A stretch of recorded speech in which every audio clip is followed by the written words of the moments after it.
El colegio es conocimiento, ciencia y cultura. La historia necesaria. La vida cotidiana en el pasado de Hispanoamérica. Bienvenidos a esta segunda temporada de La historia necesaria, en la que hablaremos de lo cotidiano como expresión de la vida en sociedad.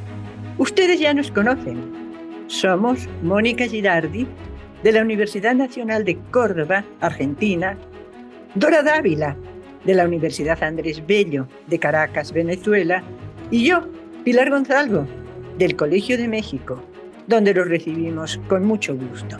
Bienvenidos.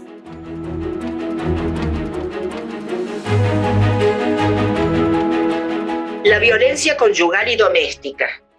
Hola amigos, un placer recibirlos una vez más en este espacio con un nuevo episodio de La historia necesaria en la segunda temporada centrada en la familia y sociedad. Nos vamos a referir hoy a la violencia conyugal y doméstica.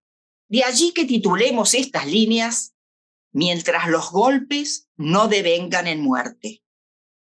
Martín García, pardo libre, demandado por su mujer en un pleito de divorcio por sevicia ante la Audiencia Episcopal de Córdoba, actual Argentina a fines del siglo XVIII, expresaba ante la autoridad eclesiástica que corregir el comportamiento indebido de mi esposa me resulta más difícil que querer formar de una mosca un elefante, afirmó.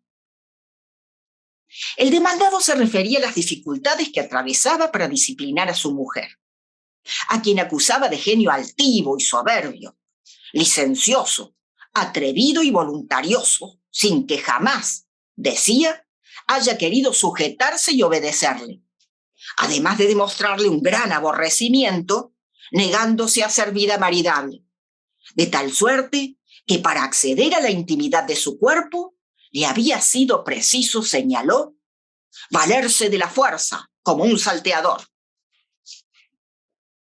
Tanto en el campo como en la ciudad, los casos de esposas maltratadas o muertas, cuando trascendían, eran notificados a las dos justicias, secular y eclesiástica.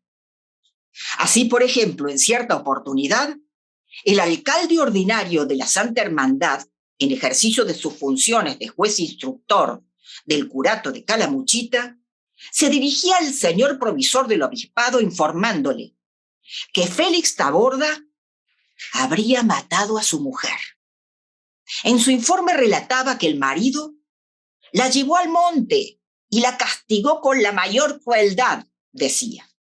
La ha tajeado con el cuchillo toda ella. Resulta que se ha perdido dicha mujer sin saberse de ella, de donde se infiere se haya muerto y el dicho haya ocultado su cuerpo. Cuando la esposa se hallaba, como se denominaba en la época, en estado de preñez, la violencia inferida contra su cuerpo aparejaba casi siempre daño irremediable en el feto. Así ocurrió, por ejemplo, en el caso de Josefa Ferreira, parda libre, natural y vecina de Córdoba, casada con Francisco Vázquez. Las acusaciones de Josefa se referían a la sevicia, crueldad, maltrato con golpes de lazo, palos, azotes aplicados en su cuerpo, pereciendo la prole en el vientre, naciendo con las narices quebradas. Al momento de iniciar la demanda, afirmaba estar nuevamente encinta, temiendo otro aborto como en tiempos pasados. Los incidentes sangrientos y diferentes tipos de abusos físicos, y lo que hoy calificaríamos como maltratos psicológicos que tenían lugar en las relaciones entre cónyuges y otros familiares, habrían formado parte de una cotidianeidad frente a la cual la justicia mantendría una actitud ambigua entre la condena y el perdón, oscilando entre la represión y la indulgencia, en una sociedad en la cual, si bien no como norma constante, la violencia alcanzaba grados de tolerancia considerables.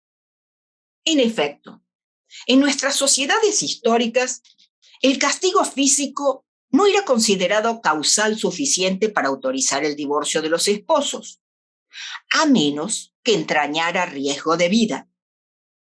Debe tenerse en cuenta que el acto punitivo con fines correctivos, pedagógicos y disciplinarios aplicados por el marido a la mujer era aceptado por el sistema legal. Solo en caso de demostrarse que había existido sevicia, es decir, crueldad excesiva, y consiguiente peligro de vida, merecía la intervención de la justicia y la penalización del acto. En el marco de las sociedades patriarcales tradicionales, las mujeres eran consideradas seres débiles, versátiles, inferiores a los hombres, necesitadas de guía y consejo, por lo cual se entendía que debían estar subordinadas al sexo masculino. Conductas contrarias al modelo femenino de sumisión y obediencia al marido en la vida conyugal podían acarrear conflictos de intensidad inimaginable. Ello explica que estuviese admitido que el marido corrigiese los comportamientos indeseables de la esposa a través de castigos supuestamente moderados, convenientes para el buen funcionamiento y la armonía de la vida en común. El uso de la fuerza, por lo tanto, era interpretado como una necesidad, si estaba destinado a garantizar el recato y la subordinación, manifestaciones estas de que los apetitos femeninos habían sido dominados.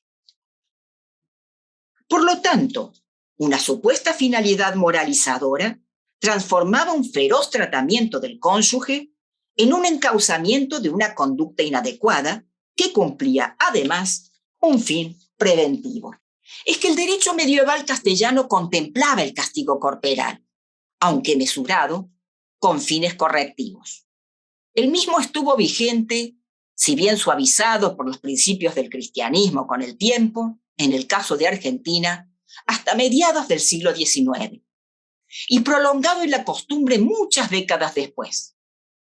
En esta concepción, el superior estaba legítimamente habilitado a proporcionar castigo a su subordinado, y solo un exceso de crueldad en su aplicación, que tuviese como resultado la muerte o serio peligro de vida, era objeto de pena. Un máximo de 30 golpes, aplicados sobre la ropa y con instrumento flexible, era considerado la reprensión tolerada que el marido podía aplicar a su mujer con fines de disciplinamiento. Así, si bien se entiende que en casos excepcionales pudo considerarse que aporrear a la esposa, encerrarla, amenazarla, patear a los hijos, hacerlos permanecer de rodillas durante horas o desnudos en el cepo expuestos al sol o a las más bajas temperaturas, azotar a los criados, privarlos de pitancia, por mencionar solo algunas posibilidades de castigo, eran considerados actos justos y legítimos, mientras los golpes no devinieran en muerte. El aparato judicial habría ofrecido un espacio formal de negociación ante el cual las víctimas de situaciones opresivas pudieron acudir a denunciar los episodios de violencia extrema que padecían.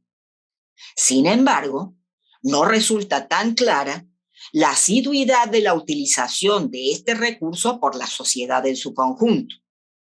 Tampoco la eficacia para solucionar dichos problemas, y menos aún la acción preventiva de excesos que se producían en el contexto de la vida doméstica y familiar.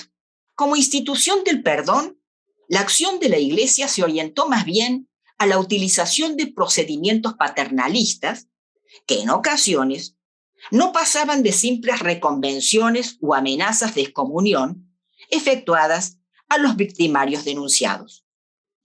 También se limitó a aplicar penas canónicas, que difícilmente ejercerían la función correctiva que se pretendía, como ayunos, ejercicios espirituales y servicio temporal en establecimientos de bien público. Por otra parte, cuando la demanda de divorcio no obtenía sentencia favorable, lo cual ocurría con harta frecuencia, las esposas eran obligadas a volver con los maridos, presumiéndose la reiteración y aún agudización de discordias y tropelías. Una tolerancia durante siglos hacia el acto violento intersexos y su naturalización como derivación iría delineando una matriz cultural en cierto modo justificatoria de sus diferentes manifestaciones, traducidas en femicidios, uxoricidios, homicidios, violaciones, abusos múltiplos que padecen aún hoy nuestras sociedades, pese a que imperan principios de equidad. Es esperable que la educación obre lo suyo como instrumento definitorio para su erradicación. Muchas gracias.